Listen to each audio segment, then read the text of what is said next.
Good evening, my beautiful crime family. Yeah, Sunday night, my Vikings won. Yeah, I mean, they dominated. I love to see that. That was awesome.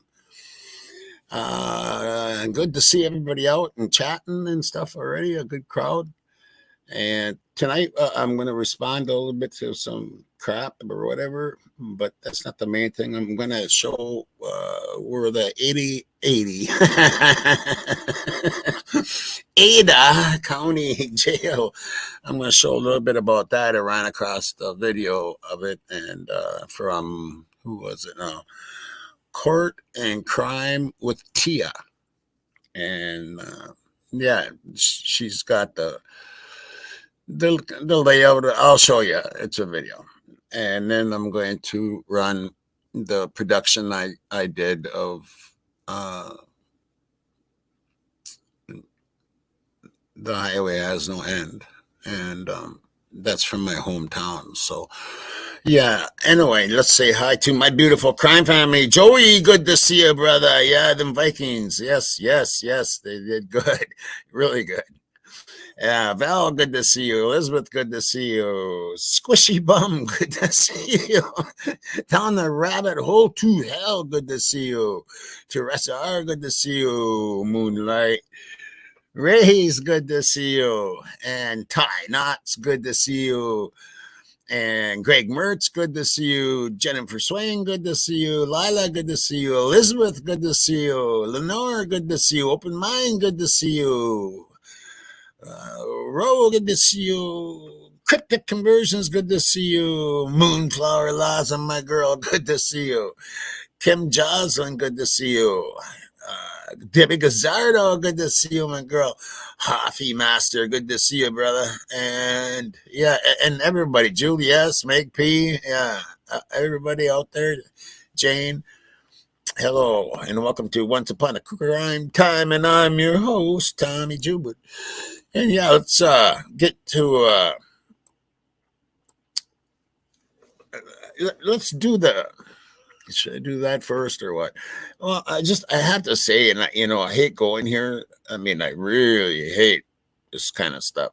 But there's somebody out there like bad talking me, and I mean, it's just like I can't even believe the lies. It's like, why? They put up videos and then they take them down real quick, so people see them and I can't respond to them, and I'm done with that, and just ignore. That's all I can say about that. That's all I'm going to say about it. And what else? About that one video I did put out.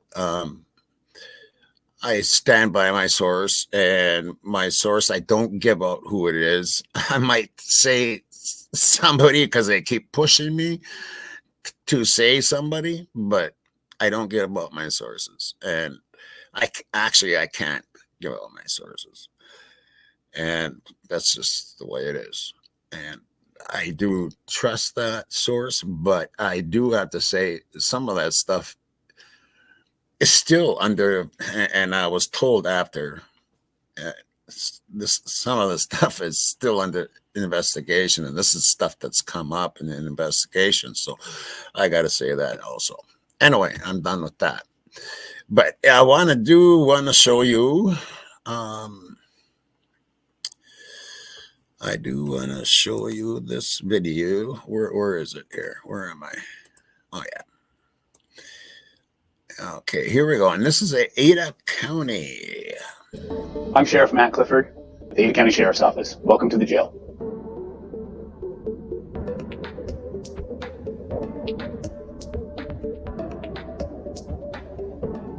All right, so this is the Sally Port area where we bring people by vehicle into the jail and then secure the doors so that we have a secure space to take them out of the vehicles. This Sally Port is shared by all of the incoming agencies as well as our transport unit. We don't have enough room to put all those cars and buses in here, so we bring them outside the safety of the jail and put them in the cars there. In the area where we're going to go right now, we call intake. This is where they'll pat them down and then remove the handcuffs. So now we're going to move into our booking area. It's been the same since the 90s, and we've done what we can with it as far as rearranging furniture and whatnot, but we don't have the ability to add any space.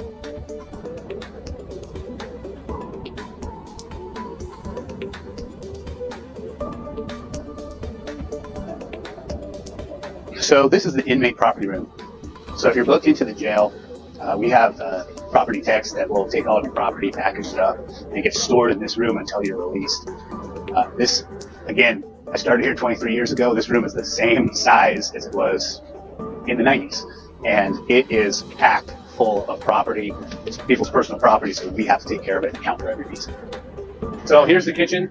We feed 4,000 meals a day. It's designed to feed about 1,000 meals a day, but we're doing with it what we can.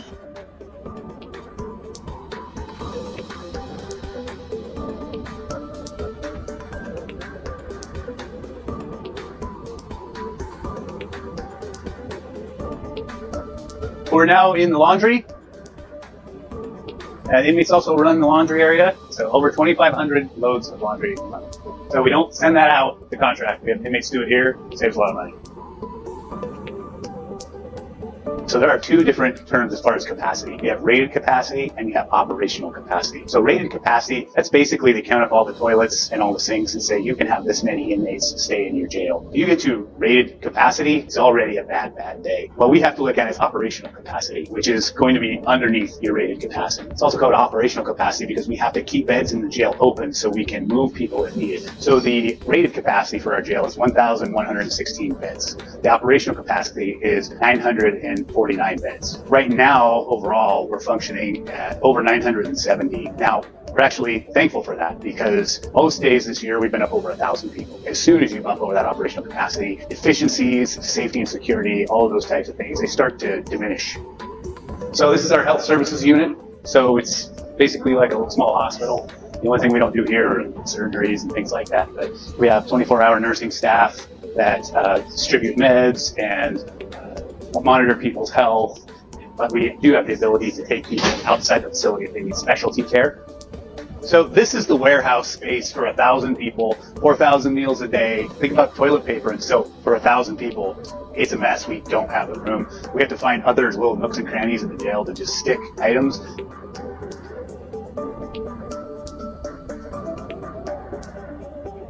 We need the people that police are finding felonies to be here. The problem is we're running out of space and infrastructure to keep them here.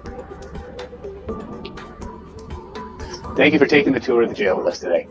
Brian Koberger, accused of a quadruple murder, was flown out of the Pullman-Moscow Regional Airport early Sunday morning, heading for Boise, where he was booked into the Ada County Jail. Now. Okay, yeah, she's got her opinions and stuff on some stuff, and you can go watch that. That's the link is in the description. So for that video, it's called "Court and Crime with Tia." But that looks like that's a video that's probably I kind of found that late and before I got up here, so it's probably out there like on the sheriff's page or whatever, the government for Ada County page or something. So yeah, let me see what everybody is saying. I seen some questions up here earlier, but yeah, right. Moonlight rays. That's what I'm got to do. Yep, just following my gut on it, and that's what I did do. But I don't think they were very pleased with some of the stuff I let out either. So, because some of it's still under wraps. So I'm not going to go there. I'm done talking about that. Okay, so anyway, I'm going to get to this, and this is the production. I'm going to show you my hometown. I do have a little treat for you tonight. At the end, it's a song off my very first album, and it's called Reservation Boy. So I thought it would be a good time to run that, and it's just old pictures of my life and stuff, and whatever. It isn't like a main video for that song or anything, but yeah. Anyway, I'm gonna run this, and how do I want to do this? Am I doing it that way? Yeah, I think so. I hope that works good this way. Oh no, I don't want to run it that way. Okay, okay. I hope this works. Because I had problems with running stuff this way. Let's see. And give me a second here. I'm lost. I'm lost. Help me. Okay. Boom. Or is it? Yeah. Is it this one? I do believe. Yeah. Okay. And I'll bring that up.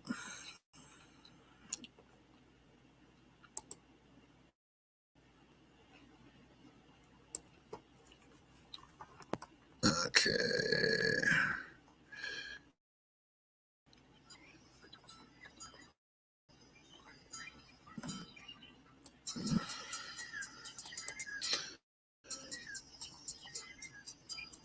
Oh boy. Come on now.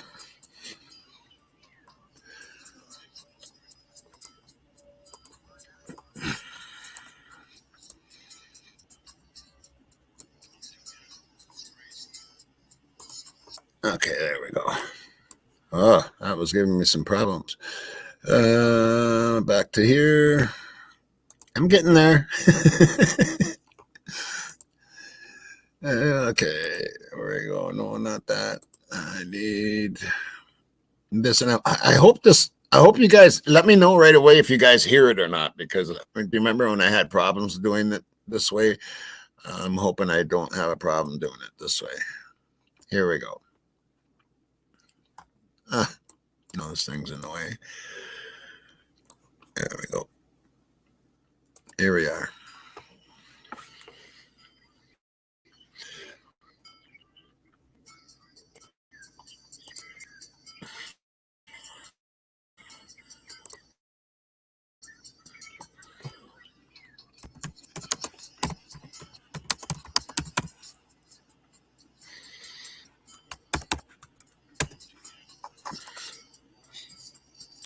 Oh shit.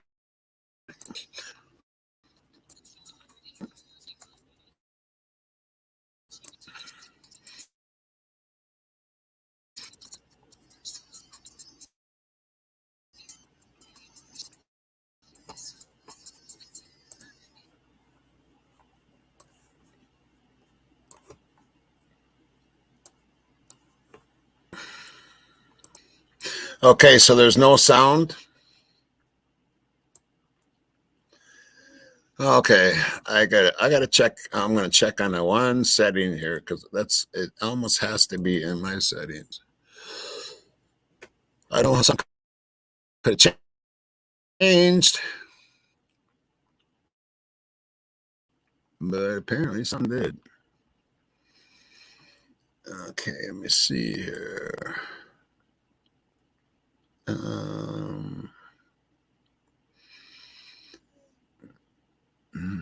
Input advanced.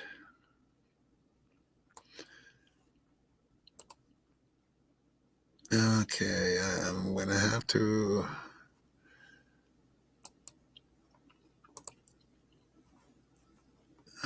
Okay, why?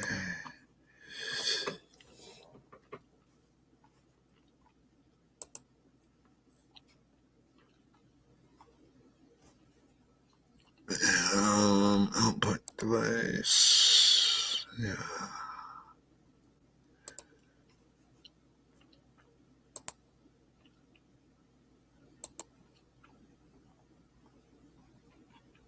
Okay. I guess I don't know. I'm gonna try it one more time. Let me know. All right. Let me know if you hear this.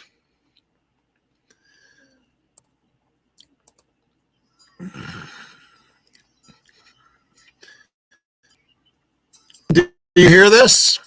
Do you hear it? Is there any sound?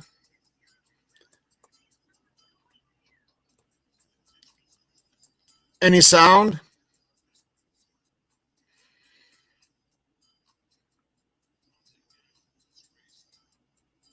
Oh, what the hell? Okay.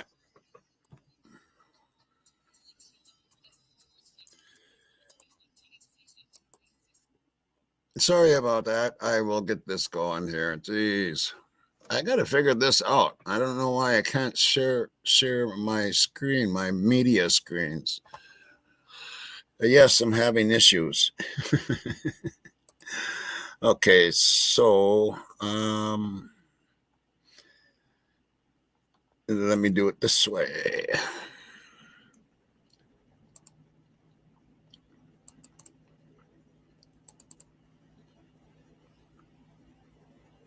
I think it's this one.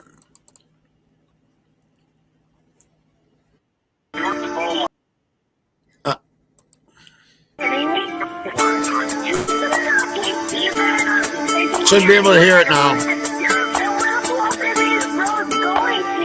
Hundreds of indigenous women murdered or murdered in Canada. A haunting national disgrace with no solution in sight. Missing or murdered indigenous women. Brutally killed and buried in a farmer's field by a man she met on a dating site in 2016. He stabbed her 11 times, slit her throat, smashed her skull, and broke her femur before burying her in a shallow grave east of Winnipeg. Missing or murdered indigenous women. Her daughter was murdered in her home in Calgary, and she was led to believe there would be a clique of rats. 13 years later, no one has been charged. Missing or murdered indigenous women. Family says the pain only grows and has caused them to lose relationships and motivation in life. Police now confirmed that they had contact with her on August 8th, but didn't bring her in. On August 17th, her body was pulled out of this river. If officers come across a person that's reported missing, I would expect them to take that person into their care. After a while, they just become another person that they don't want to deal with anymore. That's pretty much the way it is with dealing with police.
Tonight, the families of two missing Native American teenagers from northern Minnesota want to bring them home. The Bureau of Indian Affairs estimates there are around 4,200 cases of missing and murdered Native Americans in the country that remain unresolved. These are two of them, Nevaeh Kingbird and Jeremy Jourdain. Both vanished from Bemidji. Nevaeh hasn't been heard from in nearly 2 years.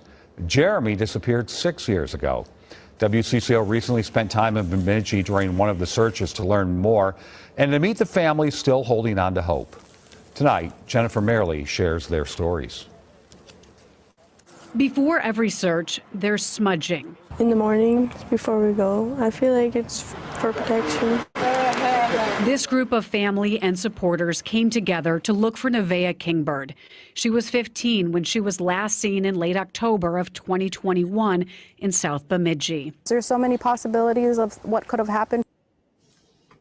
Okay, I'm going to stop it here and there. This is Teddy. This is Nevaeh's mom. She's a friend of mine, and I asked her quite a while back if she would want to do a show on this, and I could tell in her eyes that she just didn't want to do anything more right now. And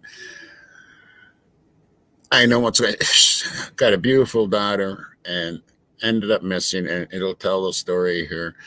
This is all three of these cases, Damon and Jeremy and Nevaeh, are from my area, within 10 miles of where I live, all three of them. And it's just crazy. Jeremy was an excellent basketball player. He was 6'4". Just everything, all of it is really sad. And I know the stories, and I'll let it keep playing here. To her, and as of right now, I'm holding on to hope. That's what keeps me going. Mom Teddy Wynn says finding her daughter stays at the forefront of her mind. There's not a minute that goes by that I don't think about my daughter. They search areas she's known to go, wooded areas nearby, and open fields. On this day, there's another knowing mother by her side. My son Jeremy was 17 years old when he went missing Halloween night. Teresa Jourdain has searched for Jeremy Jourdain for 6 long years and understands what Wind is going through. It's just always there, the what ifs, who knows. She says it doesn't get easier. Still, she doesn't give up. We have to just keep on going all the time with that nightmare in our head. There's a clearing that way. Will you come and split up and go with Robert? Yeah. Someone who has gotten to know the families well, Lissa Yellowbird Chase with Missing, Murdered, Exploited Indigenous People. She brought her cadaver dogs to help in this search. When you see them find something, it's like there's no mistaking that it's there. She feels connected to each family who's waiting for answers. My niece went missing and was murdered. So I know what it feels like. I know the pain of not knowing, and then the loss afterwards.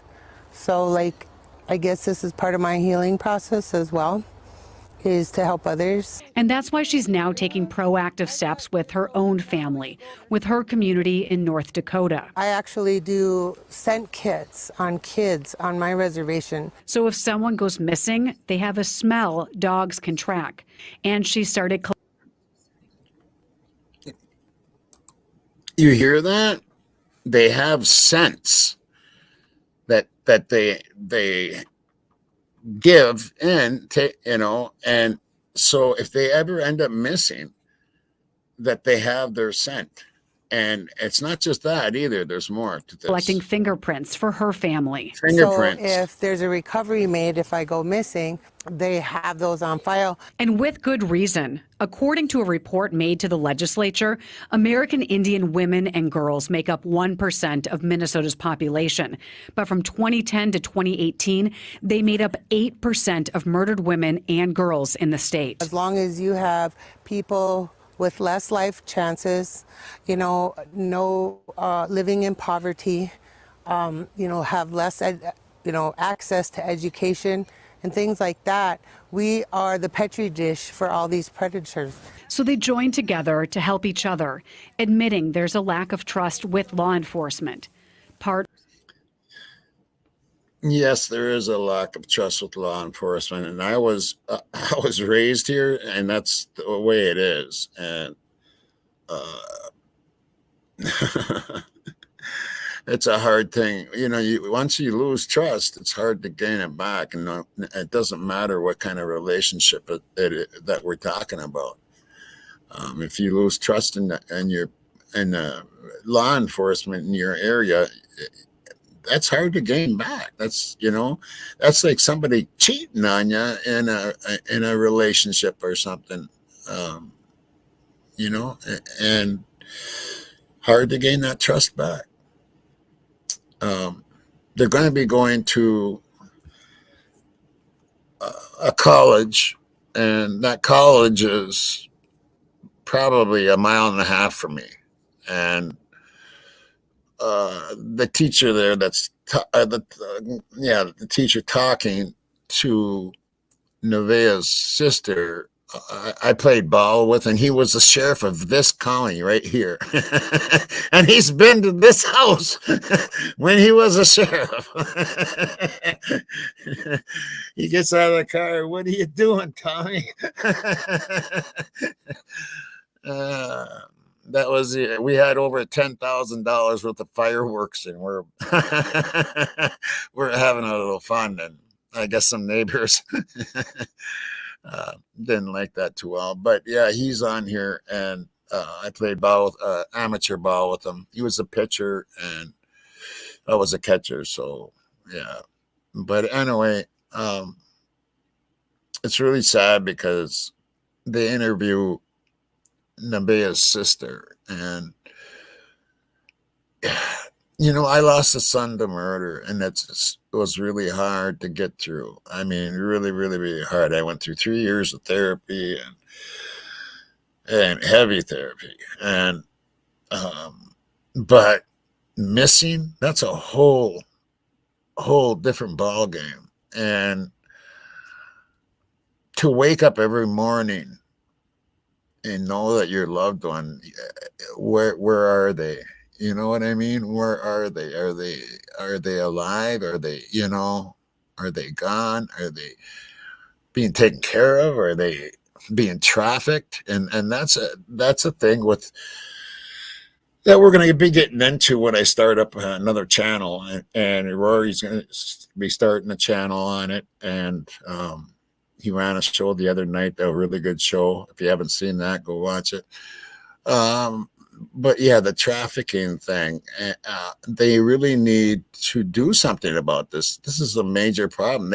They talk about the drug problem and stuff, but there's people being taken off our streets and taken out of our homes even, and trafficked. And they end up in these traffic rings that are they're awful. They can end up in China and Russia, and they're using ports. And there's more money in trafficking people than there is drugs. You can sell a person over and over and over and over again.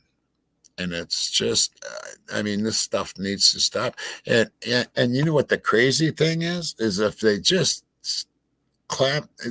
went after the traffickers, that would stop the fentanyl coming in. It would stop. They need to do something. And can we trust LE? Can we trust any kind of agency?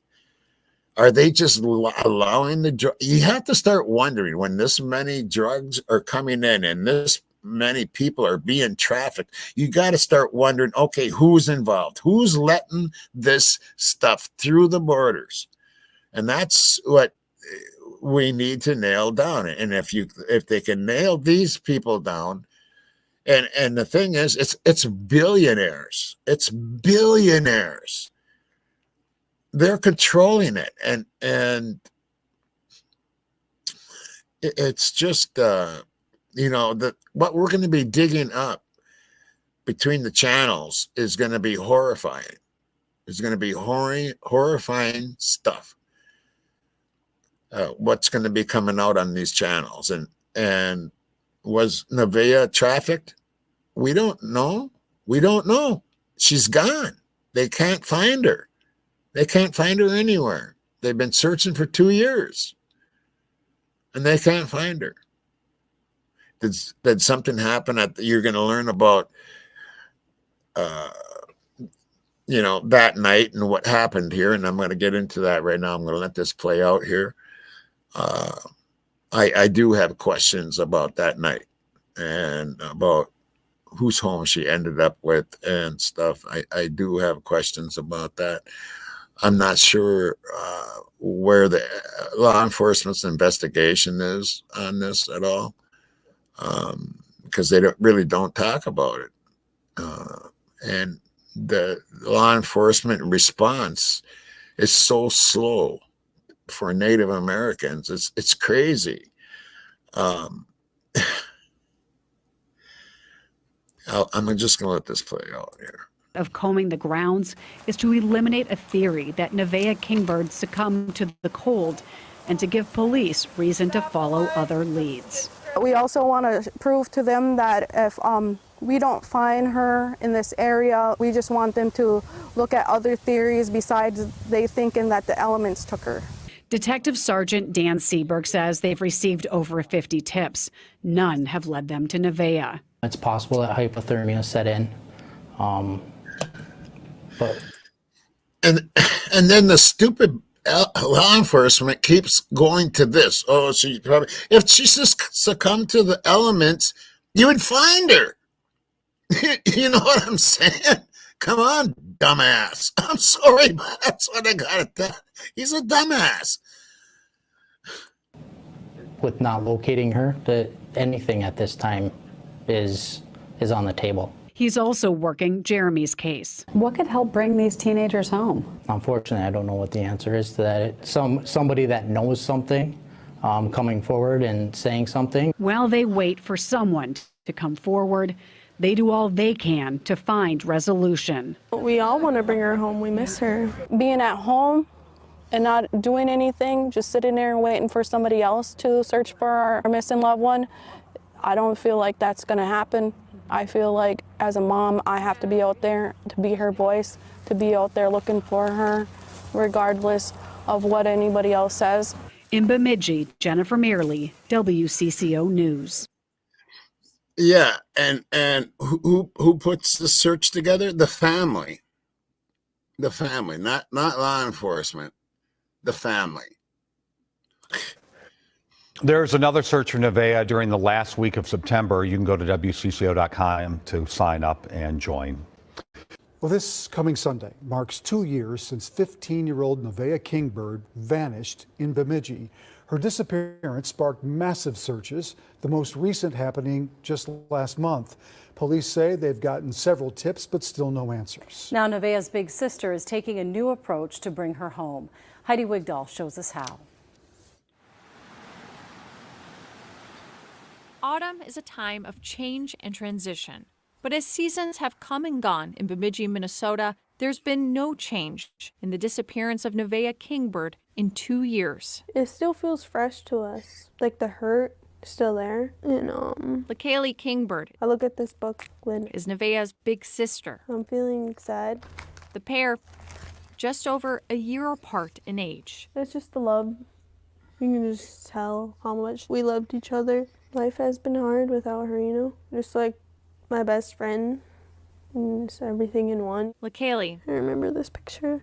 Says Nevaeh lost 2 close friends the year she disappeared. That sent her into this down spiral. It led her to using alcohol the night she went missing. In late October, Nevaeh's family says the 15-year-old had invited friends to her mom's house. When the party was busted, she ran, eventually ending up half a mile away at a friend's home at Southview Terrace Park. Her friend's stepdad just got home or something, and he was like knocking at the door. Nevaeh got scared, and she had took off. When they looked out the window, she was gone. That was around 2 a.m. on October 22nd, 2021, the last time Nevaeh was seen. So, yeah.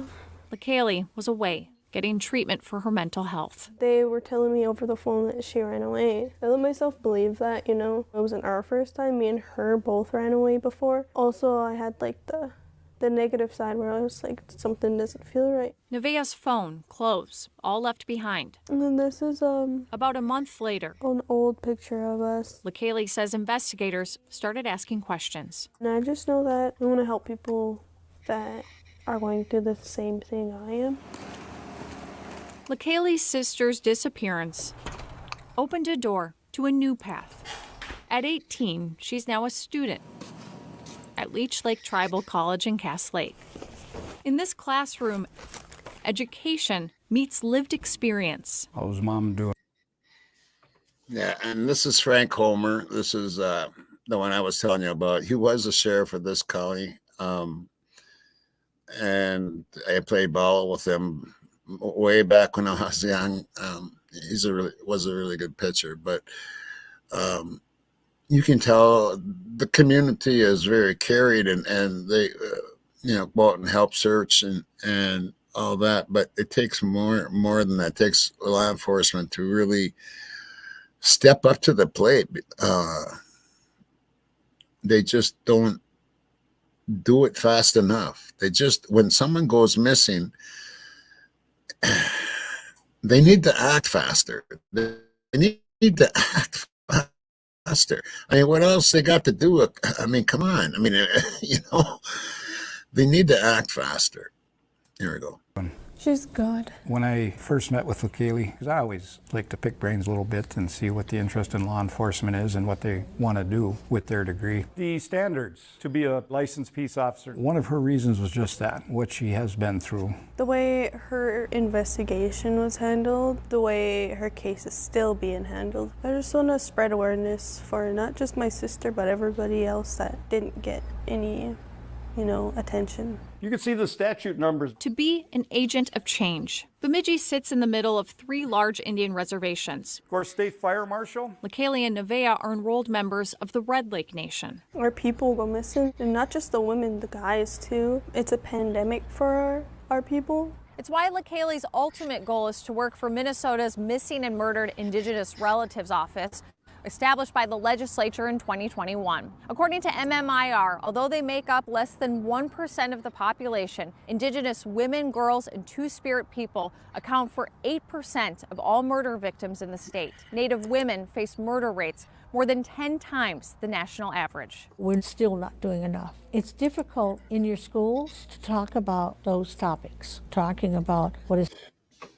And the problem, and this is Audrey Thayer too, and I'm friends with her too, and she's on my Facebook too, and she's an activist, and she does a lot for her Native community. Now, where was I going?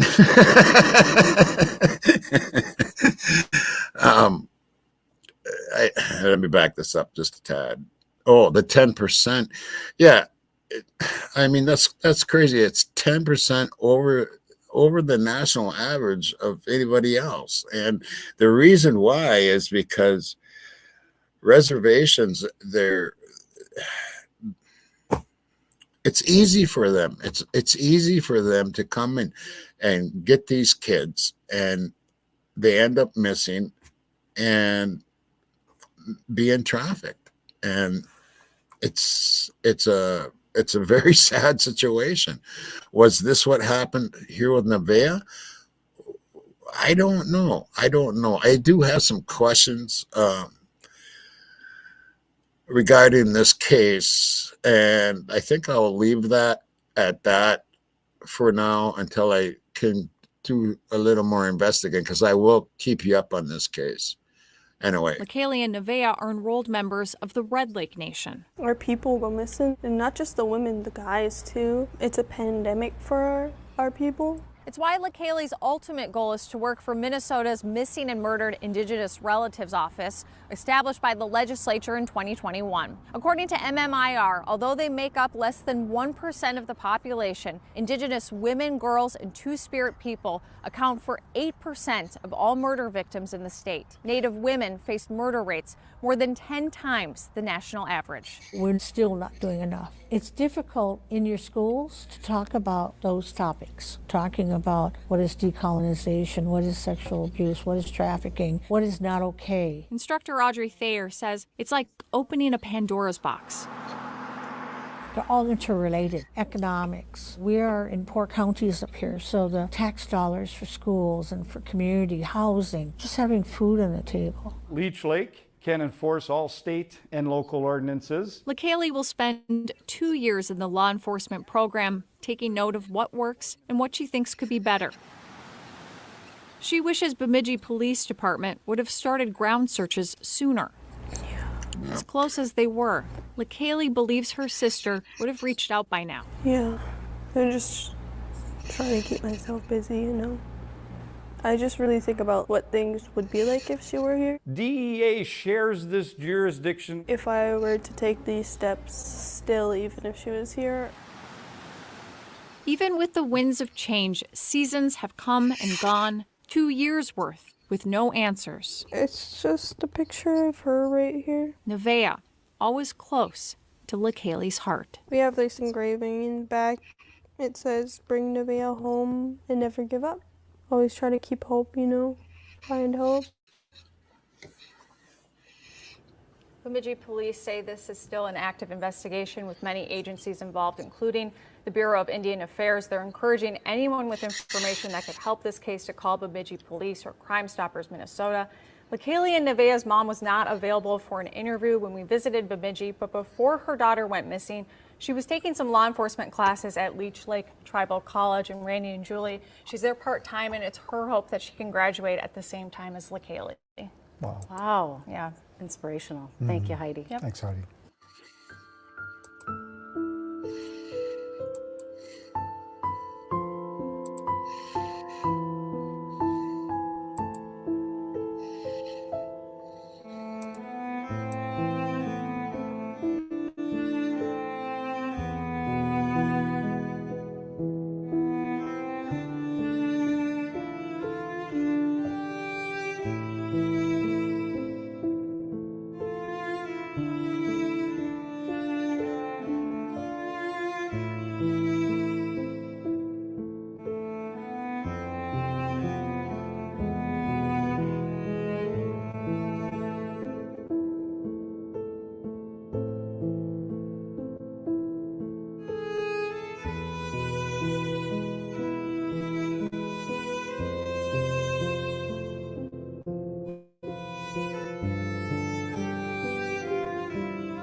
Yeah, and that's and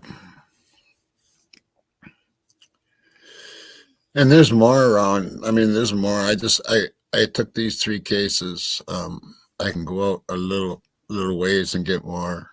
I just, it leaves you speechless. And that 10%, and you know that they go looking for them. You know what I mean? They go looking. They go to the reservations looking for them. Did she run into something like that? I have questions about where she ended up that night. And they said they looked out the window and she was gone. I have a hard time with that for some reason. So I don't know if this case is trafficking. It could be too. She could have taken off. I know where it is. And if she got up to the highway, someone on the highway could have picked her up, and then you just don't know what's going on. And with Jeremy disappearing, that's another really strange thing. He was walking, and he was big enough and athletic enough. He was 6'4". What happened to him? And I'm going to tell you something that's really disgusting. And in my investigations into this a few years back, like 10 years ago or something, and I was investigating Montana, and it was said that there's these groups out in Montana mountains, and that believe in, well, they're kind of like AN, if you know what I mean. And they don't believe that people with color should live, and that they go out hunting them. That's what I was told, that they actually go out hunting them. And that goes to the Highway of Tears up in Canada. That goes into Montana, that people actually go hunting for them. And they're like trophies. And to me, that's really, really sad. Anyway, that's whoops. Didn't mean to do that. That's what I meant to do right there. Anyway, I hope everybody has a great Sunday, and I will be doing a part 5 at some point. Now, I've done some in Canada, and I've done Arizona, which got taken down because of some copyright issues. And then I got in a big fight with YouTube, and I won. So actually, part 4 is available now. I do believe. I think it's up. I haven't tried it to see if it all works or not. And then I'll be doing a part 5, and that might be North and South Dakota, and I might be getting into like Rapid City, because the highway has no end. It isn't just Canada. They have the Highway of Tears, and it doesn't stop there. That's the problem. It's all over from East Coast to West Coast, and it's everywhere. Every reservation in the United States is battling this problem right now. So anyway, my subs, you're my heart. My mods, you're my soul.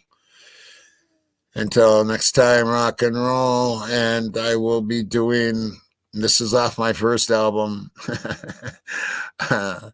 Never mind the video.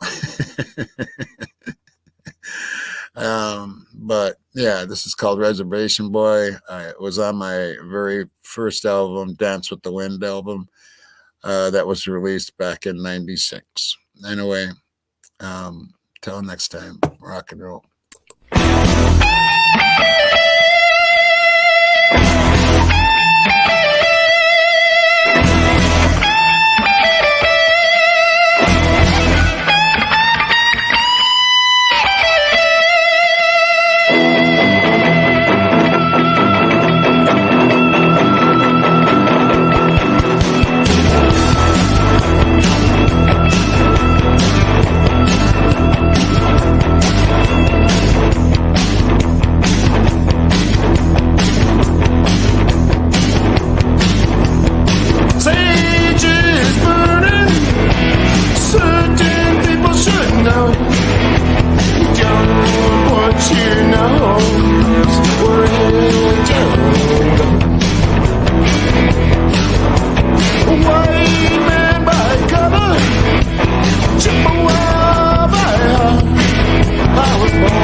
away.